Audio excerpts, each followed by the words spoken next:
আসসালামু আলাইকুম।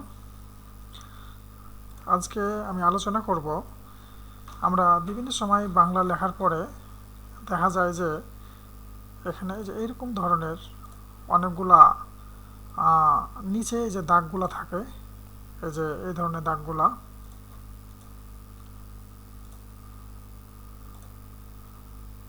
দেখেন এই যে দাগগুলা থাকে।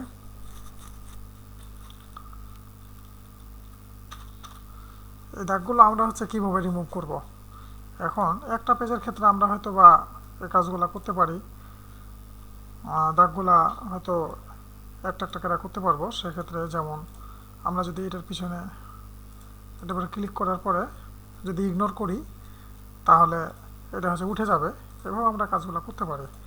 কিন্তু যখন আমরা অনেকগুলো পেজ নিয়ে কাজ করব তখন তো এই ধরনের সমস্যাটা একটা একটা করে আসলে সম্ভব হয় না। সেক্ষেত্রে আমরা এটা খুব সহজেই এই নিচের যে লেখাগুলা রিমুভ করতে পারবো। সেক্ষেত্রে আমরা যাব এই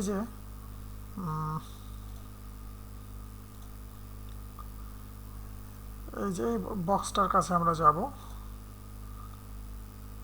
এই দেখতে পাচ্ছেন,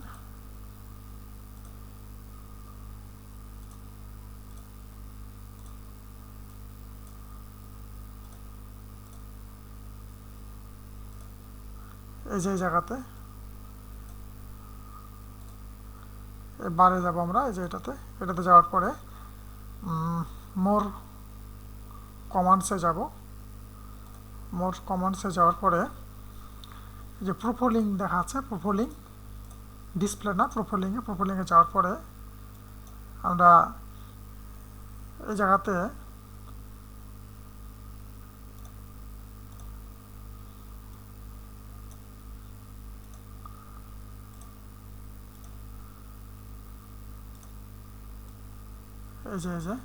এই জায়গাটাতে আমরা দুটা চিহ্ন আছে, সেই চিহ্ন দুটাকে আমরা চেক বক্স দুটাকে আমরা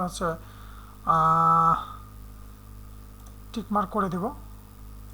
এই যে আমি করে দিলাম।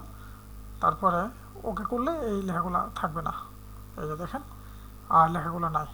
এটা একটা পেজের ক্ষেত্রে হয়তো আমরা একটা একটা করে কাজ করতে পারি। সেক্ষেত্রে যদি একাধিক পেজ নিয়ে কাজ করি তখন আমরা এই জিনিসগুলা আমাদের খুব প্রবলেম করে। যদি আমরা এটা প্রিন্ট করি সেক্ষেত্রে এই যে লেখাগুলো থাকে না। বিভিন্ন সময় আমরা যখন কোনো স্ট্যাটাস দিই এবং পিকচার আকারে নেওয়ার কথা বলি তখন এই লেখাগুলো নিচের এই দাগগুলো থেকে যায়। তো এটা অনেকে আমাকে বলেছে, সেক্ষেত্রে আমি এটা করলাম, ভিডিওটা করছি। যদি উপকার হয় তাহলে আপনারা সাবস্ক্রাইব করবেন আমার চ্যানেলটাকে। Thank you.